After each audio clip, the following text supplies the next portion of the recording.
მოგესალმებით მეგობრებო, თქვენ უყურებთ ჩოხატაურის სათემო რადიოს, მე კი მარიამ სიფალიშვილი გახლავართ ჩოხატაურის მუნიციპალიტეტიდან. მე ანა კალანდაძე ვარ. მე ელენა მიფალიშვილი. მე და ჩემი მეგობრებმა ძალიან ბევრი ვიმუშავეთ ჩოხატაურში არსებულ პრობლემებთან დაკავშირებით. ძალიან ბევრი პრობლემა არის, მაგრამ ჩვენთვის განსაკუთრებულად პრობლემატური დამეთანხმება ჩემი მეგობრებით არის ნარჩენების მართვა, მისი მეორეული გამოყენების უზრუნველყოფა, რომელიც გამოწვეულია იმ პრობლემიდან, რომ ჩოხატაურის რეალობაში არ არსებობს პუნქტები, რომელიც შეეცდება ნარჩენების მეორეული გამოყენების უზრუნველყოფას. ჩოხატაურში ყოველდღიურად ვაწყდებით ძალიან დიდი ტერიტორიის დანაგვიანებას, სადაც გული შეგვტკივა და ვცდილობთ მის გასუფთავებას. კი, გეთანხმებით და განსაკუთრებით შესამჩნევია ეს პრობლემა, რომ სოფლებში ნაგვისურნები საერთოდ არ დგას. და ეს ყველაზე დიდი პრობლემაა. ნარჩენები ხშირ შემთხვევაში პირდაპირ ბუნებაში ხდება, მაგალითად ქუჩებში, მდინარეებში, ტყეში ან ბაღის კუთხეებში. თითქოს უმნიშვნელო ამბავია გადააგდოს ადამიანმა პლასტმასის ბოთლი ან პარკი, მაგრამ სწორედ აქედან იწყება ძალიან დიდი პრობლემა. კი, ჩვენ ვაკვირდებოდით რა ტიპის ნარჩენი იყო ყველაზე გავრცელებული ჩოხატაურში და პოლიეთილენის პარკები არის განსაკუთრებით პრობლემატური ჩოხატაურის მუნიციპალიტეტში და ჩვენ შეგვიძლია ჩვენი ოჯახებიდან და სახლებიდან დავიწყოთ ამ პრობლემის მოგვარება იმით, რომ თუნდაც მარკეტებში ვიაროთ მრავალჯერადი გამოყენების პარკებით და ეს პოლიეთილენის პარკები ჩავანაცვლოთ მთლიანად ამ მრავალჯერადი გამოყენების პარკებით მოკლედ, რაც ძალიან დიდ წილად შეამცირებს ამ ნარჩენების რაოდენობას, იმიტომ რომ პოლიეთილენის პარკებს ძალიან დიდი დრო სჭირდება ნიადაგში გასაღწნევად და მომავალში ეს ყველაფერი ხდება რა თქმა უნდა მიწაში და სამეურნეო საქმიანობასაც უშლის გარკვეულწილად ხელს, რაც ძალიან დიდი პრობლემაა და ბოლოს რა თქმა უნდა სამეურნეო საქმიანობის მომხმარებლები აქტიური რა თქმა უნდა ჩვენ ვართ და ეს ნარჩენები აუცილებლად ისევ ჩვენს ორგანიზმში ხდება, შესაბამისად ძალიან მნიშვნელოვანია ვიზრუნოთ ნარჩენების შემცირებაზე. ასევე პლასტმასი, რომელიც არიშლება ათწლეულების მანძილზე, ყოველდღიურად გვხვდება ჩვენს გარემოში, ნიადაგში, წყალში. მდინარეებში ჩაყრილი პოლიეთილენი და ნარჩენები ხშირად გვხვდება ცხოველურ საკვებში. ასე იწყება თავისი მავნე მოგზაურობა ადამიანის ორგანიზმამდე. მდინარეებში ჩაყრილი ნაგავი და ნარჩენები ააბინძურებს წყალს, რომელსაც ჩვენ ყოველდღიურ ცხოვრებაში ვიყენებთ, როგორც სამეურნეო საქმიანობაში, ისევე სხვა საქმიანობებში.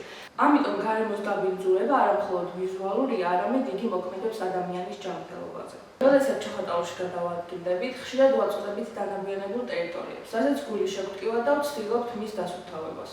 კი, ამ მხრივ ძალიან პრობლემატურია საკითხი. ერთი მაგალითიც რო გავიხსენოთ, ჩვენ სკოლებში ძალიან დიდი რაოდენობით მაკულატურა ბრუნდება, რაც ძალიან დიდი პრობლემაა, იმიტომ რომ ყოველდღიურად სასკოლო პროცესში ვიყენებთ სხვადასხვა ქაღალდებს, სხვადასხვა მაკულატურას, რომელიც უბრალოდ ნაგვის უნარში ხდება და არც სეპარირების საშუალებები არსებობს და არც მეორეული გამოყენება ხდება ამ ყველაფრის, რაც ძალიან დიდი პრობლემაა იმ პრობლემასთან ერთად, რაც ელენემ აღნიშნა.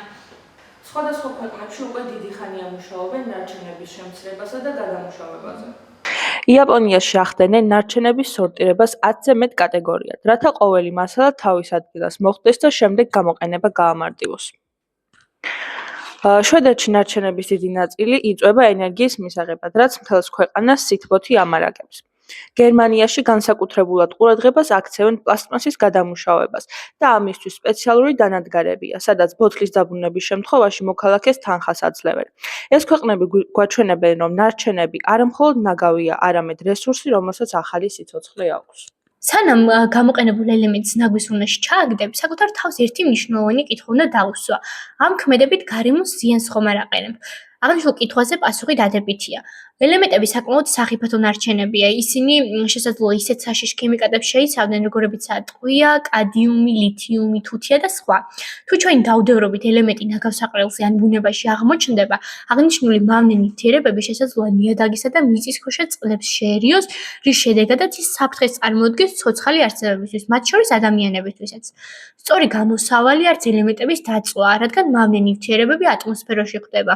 ასე დროს ელემენტები შეიძლება აფეთქდეს კიდეც, რაც საფრთხეს უქმნის ირგვლივ მყოფ შენობა, ნაგებობებსა და ადამიანებს. ახლა მინდა გესაუბროთ პრაქტიკულ მაგალითებზე, კერძოდ კი მაკულატურის გადამუშავებაზე, რომელიც თითოეულ ახალგაზრდას შეუძლია თავისუფალ დროს გააკეთოს და ახალგაზრდა დედებსაც შეუძლიათ ბავშვები ჩართონ ამ ყველაფერში და დაანახონ თუ რამდენად მნიშვნელოვანია ამ ყველაფრის გაკეთება, რომ მომავალში მათ შვილებსაც გაუჩნდეთ ამ ყველაფრის სურვილი. ახლა მინდა რომ კონკრეტულად ამ ტექნოლოგიაზე გესაუბროთ. ჩვენ გვაქვს ასეთი ინოვაცია, ქაღალდის ნარჩენებისაგან შეგვიძლია მივიღოთ ახალი პროდუქტი. ამისთვის საჭიროა უბრალოდ მაკულატურა, რომელიც უნდა ვაქციოთ პატარა ნაკუწებად, მოვათავსოთ სუფთა ჭურჭელში და ზედ დავასხათ წყალი, რამდენიც უშუალოდ დაჭირდება, რომ მთლიანად დასრულდეს ჩვენი მაკულატურა. მიღებული მასა უნდა დავაყოვნოთ 12 საათის განმავლობაში, ხოლო მეორე დღეს მიღებულ მასას გადავიტანთ ჩვეულებრივ საყოფაცხოვრებო ბლენდერში, ამას განსაკუთრებული ტექნოლოგია არ სჭირდება. დავასხავთ წყალს და უბრალოდ დავაბლენდერებთ. უნდა მივიღოთ ერთგვაროვანი მასა, ხოლო ამ მასის მიღების შემდეგ მოკლედ ცოტა რაოდენობას ეს დიდ ჭურჭელში გახსნილ წყალში შევურევთ.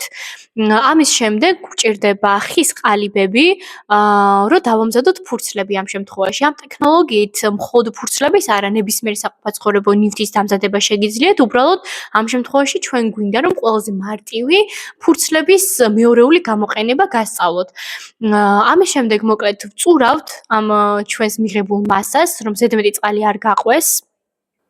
ხო, მიღებული მასა გადაგვაქვს წყლიან ჭურჭელში, ხსნით და შემდგომში გვჭირდება მოკლედ ხის ყალიბები, რომელზეც უნდა გადავაკრათ წული. წული გვეხმარება ფურცლის მიღებაში მოკლედ.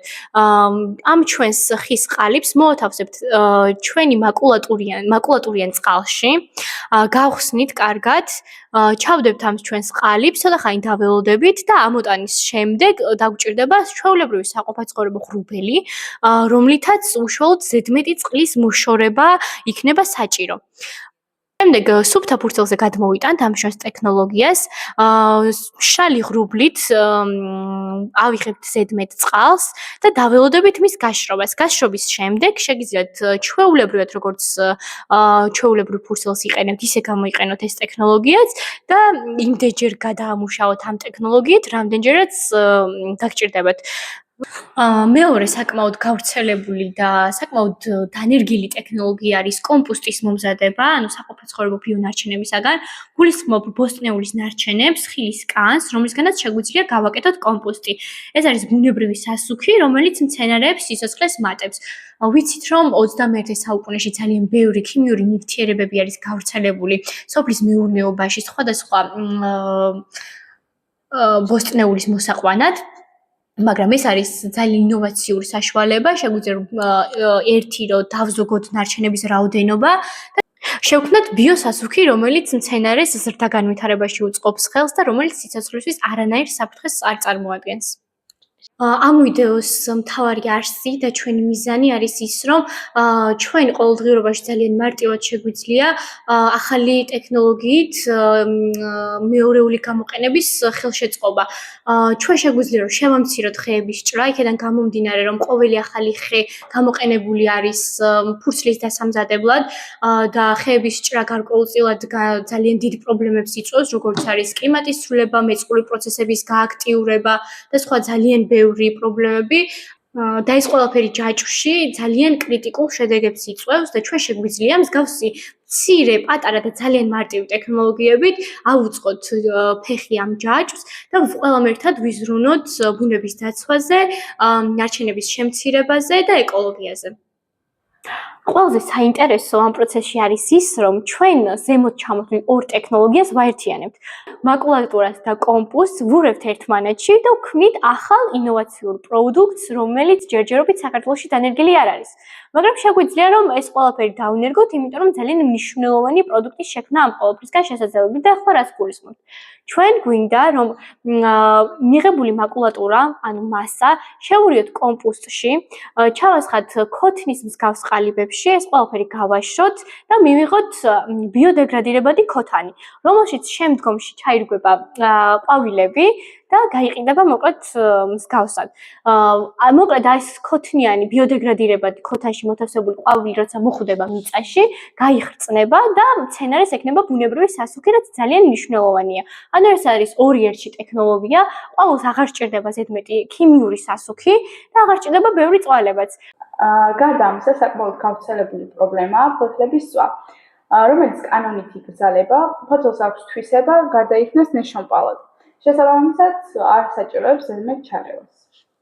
შემოდგომაზე საკარმი დამოეზოს დასუფთავების დროს ფოთლების დაწვა არაერთი გაფრთხილების მიუხედავად დღემდე რჩება მავნე პრაქტიკად. ფოთლების წვის დროს გამოყოფილი კვამლი შეიცავს მომწვანო ნივთიერებას, რომელიც არამხოლოდ გარემოს აყენებს ზიანს, არამედ საფრთხეს უქმნის ადამიანთა ჯანმრთელობას და განსაკუთრებით მნავნეა ბავშვებისთვის.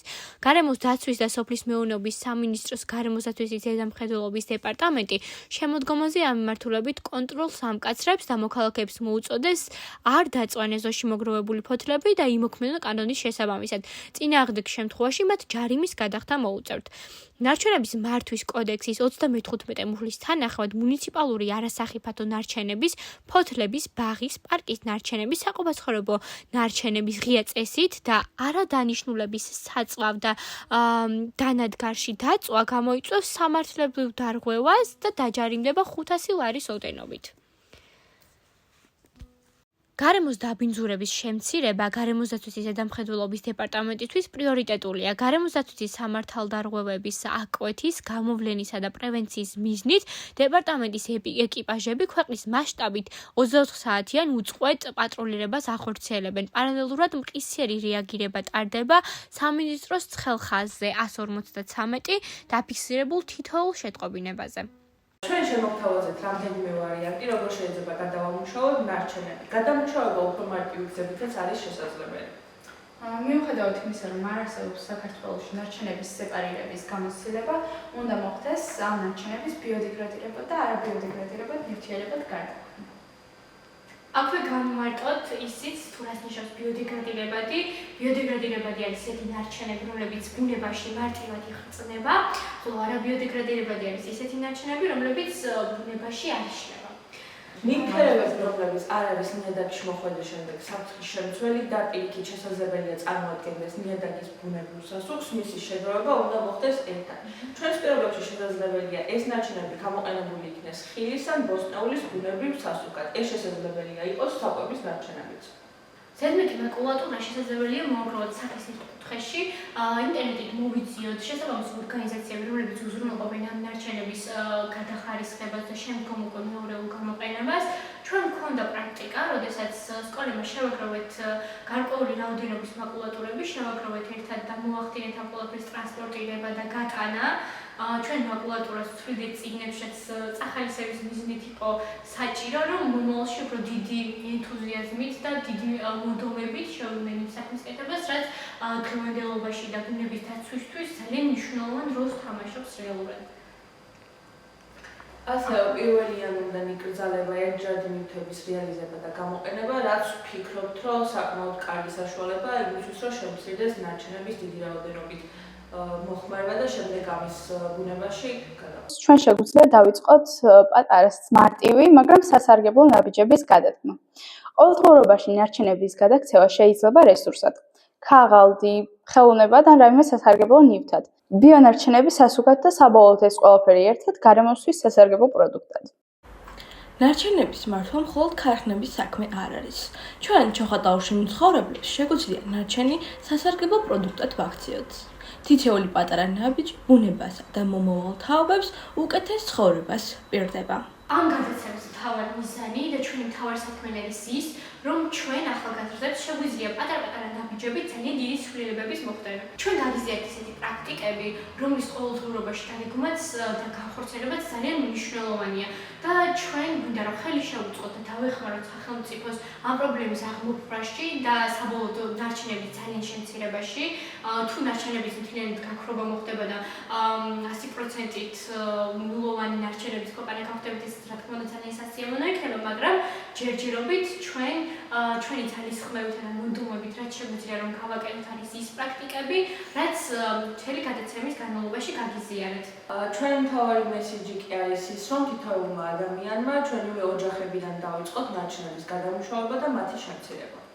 იმედია მოგეწონათ ჩვენი გადაცემა და პრაქტიკაში გამოიყენებთ ჩვენს რჩევებს მომავალ შეხვედრამდე.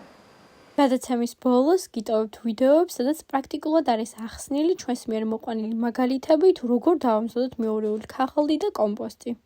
You will also need a sponge or anything else that can soak up moisture, like a cleaning cloth or a towel. To be able to make paper pulp, you will need something to break down the paper, and the best way is to use a blender. You should not use this for food again though, so it might be smart to get one just for crafting. If you don't have a blender, there are alternatives, you just have to get creative. You can use a potato masher or a pestle and mortar, anything that can beat paper to a pulp, so possibly even just with your hands. You will also need cloth sheets for transferring your paper onto. Officially, these are called couching sheets. I like to use cotton, but other materials are also possible. These are a very poorly cut up old bed sheet I found at a thrift store, but something like an old tablecloth or t-shirt can also do the job. If you happen to have one, I would recommend using a kitchen strainer for various parts of the process, but if you don't, you can also use your mold and decal. The mold and decal is the most important item you will need. It is simply two frames. One, the decal is just an empty frame that sits on top of the mold, which is the second frame with some form of mesh attached to it. The mold forms a sheet of paper and the decal creates straight edges. I bought mine from Etsy, and you might be able to find them also in your local craft stores, but if you don't want to spend a lot of money, here's a very easy and affordable way to make one yourself. You will need 2 photo frames where you've taken out everything except the actual wooden or plastic frame part. I got mine from the thrift store. One of the frames is your decal, that one isn't already done, and you can set it aside. The other one will be your mold. You will need to find any kind of mesh. For my first mold and decal, I used this bug screen, but there are many other options. I even saw someone use a mesh that onions come in. How creative is that? I have found that plastic and nylon mesh works better than cloth mesh, but you can make a lot work. Please keep in mind though that the mesh will leave an imprint on your paper, so the finer the mesh, the smoother your paper. Once you have found your mesh, you can cut it to size, and you want to make sure you cut it big enough to fold it over the edges. Then when you have your piece, you're going to staple it to your frame. If you have a flat frame like this one, you can fold it all the way over and staple along this side. If you have an uneven frame like this one, you can staple along this edge. If you have a staple gun, that's great, but if you don't, you can just take a regular stapler and open it up like this to create a makeshift staple gun. And then just pick a side you're going to start on and staple the mesh on. You want to make sure you keep the mesh as tight as possible. I would suggest first stapling each side and then adding more staples for security. It doesn't have to be perfect or pretty.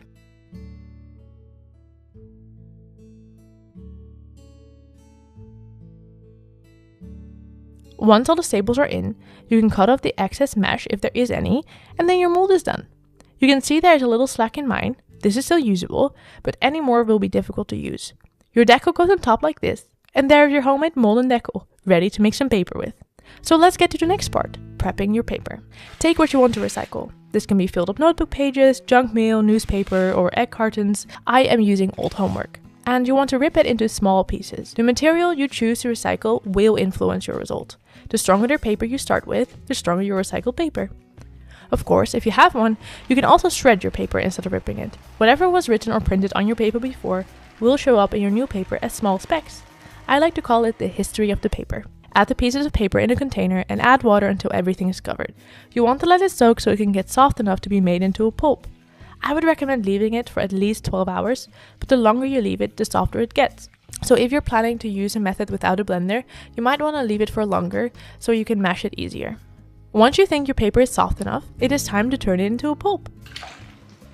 I add 2 handfuls of the soaked paper in my blender and top it off with water. If you look closely, you can see this is different paper that I already had soaking. I blend it with my blender on the highest speed and let it go for quite long to make sure everything gets blended. If your blender isn't as powerful, you can add less paper and more water. Once I think it's done, I take it off to check. If the pulp doesn't have any hard pieces that I can feel, it's done. If not, I blend some more, or I may take out some pulp and add more water if necessary. If you instantly want to make paper, you can just use the pulp straight from the blender, but if you want to store it for later, you can partly strain it. You don't want to strain it completely as it might make your paper lumpy. You want to keep it slightly wet still. I add the strained pulp to a large container and do the same process again and again until all the paper pieces are made into a pulp. You can add the water you strained out from the previous pulp into the blender again and top it up with new water if necessary, so you can use the least amount of water. If you don't have a blender, you can try the same process with anything else that can break down the paper. Like I mentioned, this can be a potato masher, where you just mash the soft paper together, or you can add the paper with water and some pebbles in a bottle and shake until it becomes a pulp. You might not get the pulp as smooth as with the blender, but it's definitely possible and worth a shot. Once you have your pulp, you can now finally make some paper. You want to start with a container big enough to fit your mold and decal, and add a pretty decent amount of water. Get your pulp ready and add a large handful to the water. I like to start with plenty of pulp in the water. You want to stir very well so all the pulp flows loosely in the water. If you lift up your hand like so, you should only be able to see small pieces. If you see large chunks, keep on stirring. That way you get your paper as smooth as possible. Then get your mold and decal. Align your decal to your mold and make sure you can hold it firmly. Stir up the water so the pulp is floating and dip in your mold and decal. Move it around a little bit and lift up straight. You can move the pins around a bit so the pulp spreads evenly while the water is straining out. I then balance it on one of my arms and use the other to carefully lift up the decal from the mold and place the decal to the side. I then let a little more water run out and then it's ready to be transferred. You want to lay out your cloth sheet. If you use cotton, you don't need to wet it beforehand. And then flip your mold over on the sheet like so. Press it in firmly on all sides and then use your sponge to soak up all the excess water. You can squeeze the water right back into the container. You want to do this all over the paper. And if you don't have a sponge, you can just do it with an absorbent cloth or towel or anything you have. I like to dry the edges extra because these are the areas that tend to get stuck to the mold. I also press in the side I will lift up a little extra too, and pull the cloth tight while I slowly lift up the mold. I transfer the cloth sheet with paper to a hard surface where I carefully stack each sheet on top of each other to save space and so I can move them easily later. Some things to note while doing this: it's okay to mess up. It's not a problem, it's often very fixable. If your paper is turning out too thin, add more pulp to the water. Is your paper too thick? Add more water. Did you mess up while lifting up your decal from your mold?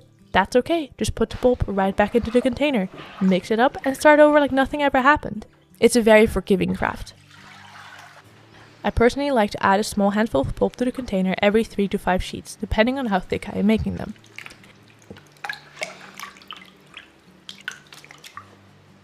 Changing up how deep you scoop with your mold and decal will also change how thick your pages end up. Play around with it.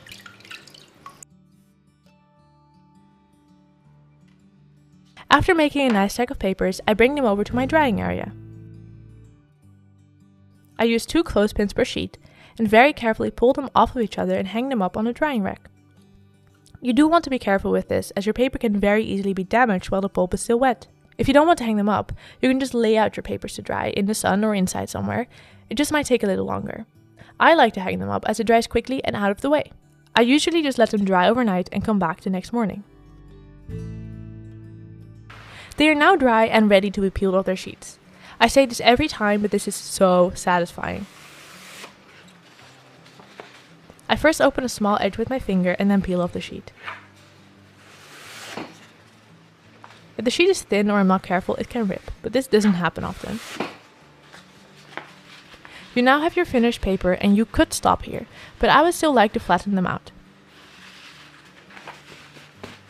I use my book press for this. Shout out to my friend Frank who made this himself for my birthday. But if you don't have a book press, you can use anything else heavy, like a stack of books. It will work the same. I add the stacks of paper to the middle of the press, close it up and tighten it, and leave it for a day or 2, sometimes even longer. I can then open the press up again, take out the stack, and admire the handmade recycled pages ready to be used.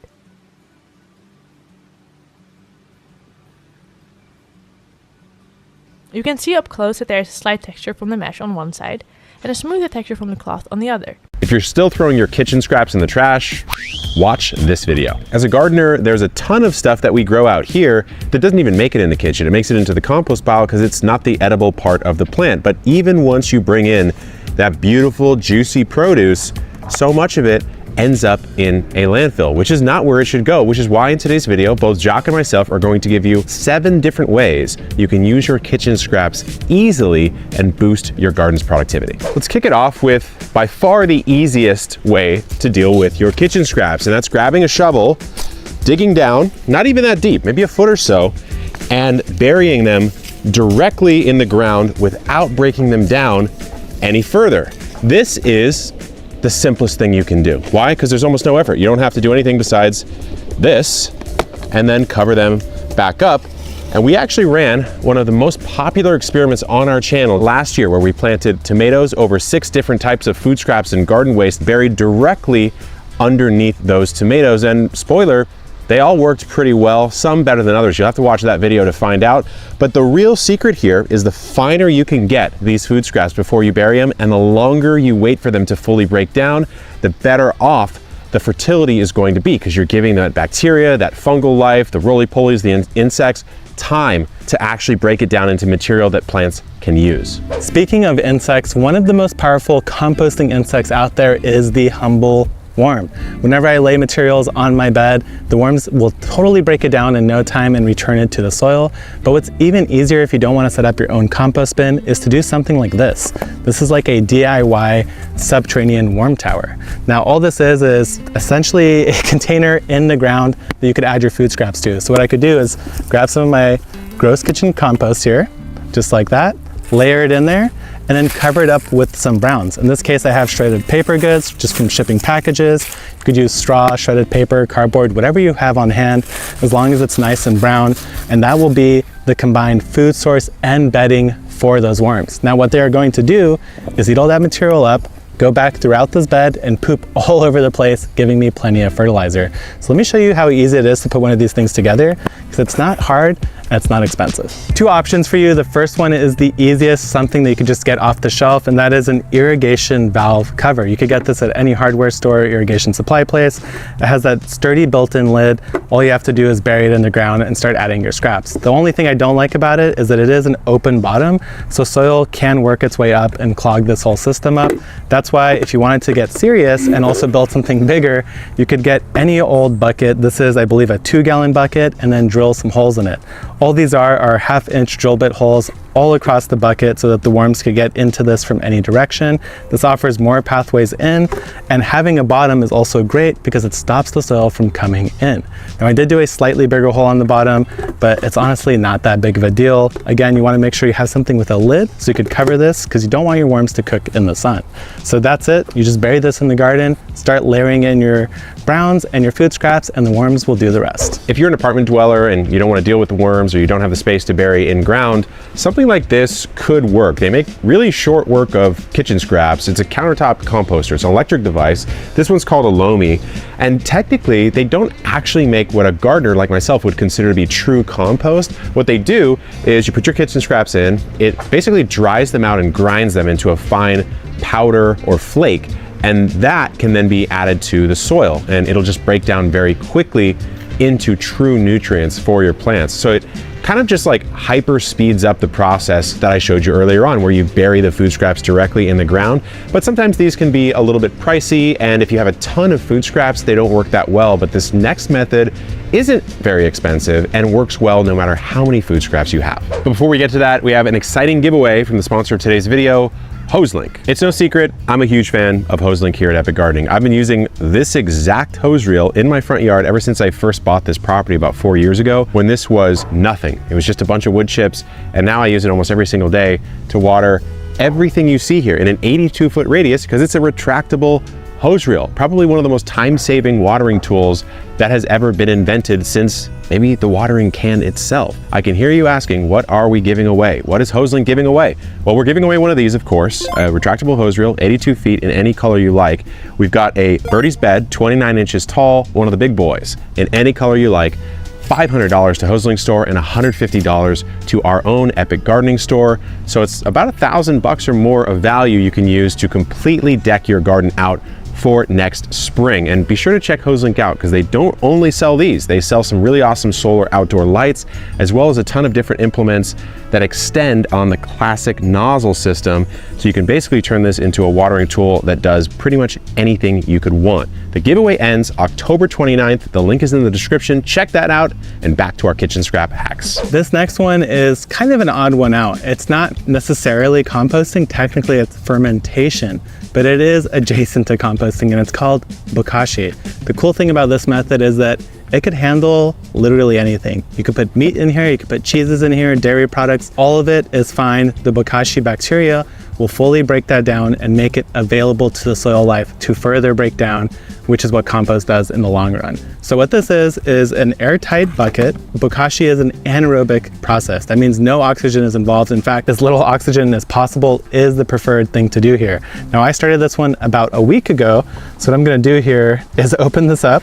It's got a fancy lid here to suction it down. You can see some of that gross white material. That is the growth of the bacteria in there. Now, what this smells like is very odd to describe. It kind of smells like pickles. And I see that everything in here looks like it did originally. I have bread in here, I put cheese, pasta, all sorts of goodies. It doesn't smell like gross. I don't know how I would describe it necessarily. Now, the nice thing is once you put the lid on, you don't smell anything at all. So the way this works is that you add your scraps, and you could be heavy-handed because as you're adding stuff to this, you don't want to open it on the regular. So I'm gonna go ahead and just dump a whole pile in here, just like that. And then you take your Bokashi bran, that is sort of the seed, if you will. It is the inoculated material where all that bacteria, I believe there might be some fungal elements as well, lives. So just like that, you throw your scoop right on top of that. And then this lid helps you squish it all down. So that's what it looks like on the inside, all frosted up. I squish this down. And now the cool thing is that if you leave this for 2 weeks, it should be fully fermented and ready to add directly into your garden, whether you dig that in, add it to your compost pile. This is already pre-broken down. It will break down much faster than just adding the scraps directly to your ground. So who is this for? It's for somebody who doesn't have a lot of space. They don't have the ability to have a compost bin. Maybe you're in an apartment. You don't generate that many scraps. You could just ferment them all down, break them down beforehand. And as an added bonus, you could open this tap here and you'll get this delicious liquid that you could use as a fertilizer directly. So that is the Bokashi method. Now, if you do have more space and you don't want to go down something like this, then actually chickens are a great way to break down and compost your material. I just gave the coop a nice power wash. The hens are feeling happy, and it's time to give them kitchen scraps. This is one of my favorite ways to use kitchen scraps. If you have hens, I think it's super effective for a few different reasons. Number one, it gives them a nice variety in their diet. Yes, you have to give your hens chicken feed that is approved for them to eat because that's the way that their diet is balanced. But adding some of this, it's just such a great way to add a little more nutrition and excitement to their days. Don't worry too much about things they should or shouldn't eat. I find that hens tend to sort out what they don't want pretty quickly, and they'll just leave it untouched. Now, the reason I like it is not only does it save your kitchen scraps from going to the landfill, but what are they converting those scraps into? Eggs and manure. And that chicken manure, which will show up in the bedding over there and will be cleaned out every 6 months or so, makes its way through the composting system that I have in my yard. And it really helps to supercharge heating up a compost pile, breaking it down, and of course, adding all that nutrition back to the soil. There is the true classic tried and true option that everyone's been doing probably since the dawn of us growing food in the first place, and that is just simply making a compost pile. Now, this is a compost bin system. I have 2 of them, and they're about 3 foot by 3 foot, which is big enough for this pile to get nice and hot. Now, if you don't know anything about compost, all it is taking your green materials like your kitchen scraps or garden cuttings, putting them into a large pile, and then layering in some sort of brown or dead material like wood chips. And if you keep doing this until you build a large enough pile, that pile will get hot. In fact, mine right now is sitting at 115 or 10 degrees, and that is pretty dang warm considering the ambient temperature right now is like 70. So this is the best way to break down a lot of material, especially if you have a big garden. You're going to be adding in trimmings from your garden as well as your kitchen scraps. But what if you don't want to do any of the things we just said, and you just have a bunch of kitchen scraps? Could you possibly regrow those? What if I told you one of the best ways to get rid of your kitchen scraps is to not get rid of them at all by regrowing them, but they don't all regrow equally. So to find out which ones work and which ones don't, check out this full guide right here. Good luck in the garden and keep on growing. Whee!